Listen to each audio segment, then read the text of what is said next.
देवास की BNP police ने दिल्ली के व्यापारी पर मामला दर्ज किया है। दरअसल देवास मंडी व्यापारियों से माल खरीदने के बाद कई महीने गुजर गए, लेकिन दिल्ली के व्यापारी ने भुगतान नहीं किया, जिससे नाराज व्यापारियों ने थाने में शिकायत दर्ज कराई थी। कृषि उपज मंडी समिति देवास की व्यापारी फर्म राजू ट्रेडर्स से दिल्ली की फर्म श्याम ट्रेडर्स ने कृषि उपज खरीदी थी, जिसका भुगतान महीनों बीतने के बाद भी नहीं किया गया।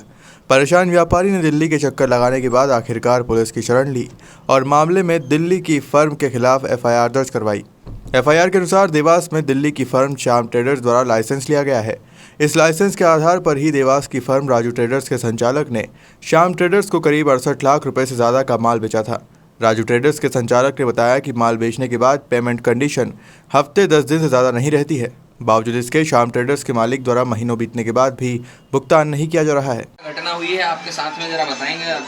घटना इस प्रकार हुई है कि मैंने एक दिल्ली की कंपनी थी, 2 महीने पहले उसको माल दिया था तो मैंने 68 लाख का कुल उसको माल दिया है। इसमें 68 लाख का माल देने के बाद में मुझे उसके द्वारा 27 लाख रुपए प्राप्त हुए। मैं उसको फ़ोन लगा रहा था कि भैया मेरा पेमेंट कब दोगे। दिल्ली में श्री श्याम ट्रेडर्स के नाम से पीतमपुरा में इनका ऑफिस है।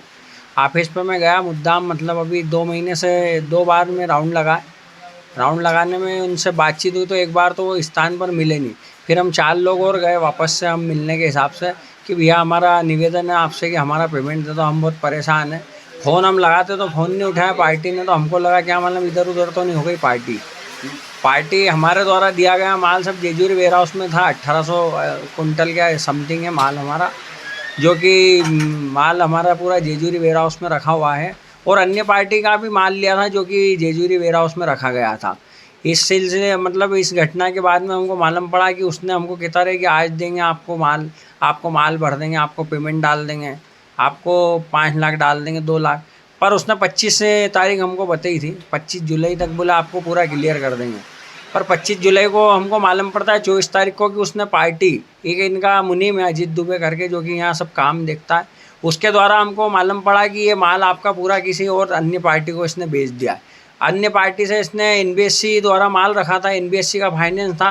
फाइनेंस के रुपए तो श्री श्याम ट्रेडर्स दिल्ली ने पूरे पा लिए थे, और फाइनेंस के जो रुपए थे वो फाइनेंस के रुपए दूसरी अन्य पार्टी से भरवा के और उसको माल बेच दिया गया। मैं चाहता हूँ, मैंने एक आवेदन मंडी कमेटी को दिया और एक आवेदन मैंने थाना बीएनपी को दिया, जिसने नोटिस द्वारा माल को रुकवाया और मेरा दोई ने बहुत सहयोग करा।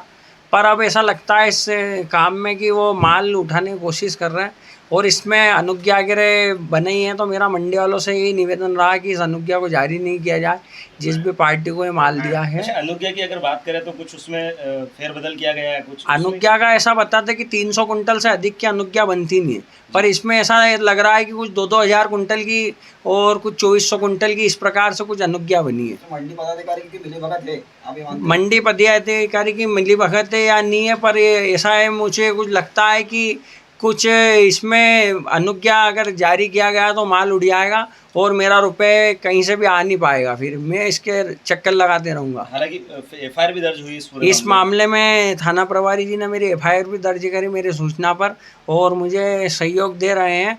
परंतु वो माल अगर उठ गया तो मेरी यही निवेदन है मंडी कर्मचारियों से, मंडी से और थाने वालों से कि वो अभी माल है, जब तक पार्टी यहाँ आ जाएगी और मेरा केस का निराकरण यहीं हो जाएगा। कुल मिला के जो आपका बकाया रुपया है आपको वो चाहिए? बस वो चाहिए। और रिपोर्ट के बाद उसने मुझे 5 लाख रुपए भी डाले, पर ये जो डाल रहा है बस ये सहानुभूति के हिसाब से डाल रहा है। अगर माल यहाँ से भरा जाएगा तो फिर पैसा आपको पूरा नहीं मिलेगा, इसके बाद पैसा नहीं मिलेगा और वो केस चलता रहेगा और मेरे पैसे का कुछ भी नहीं हो पाएगा।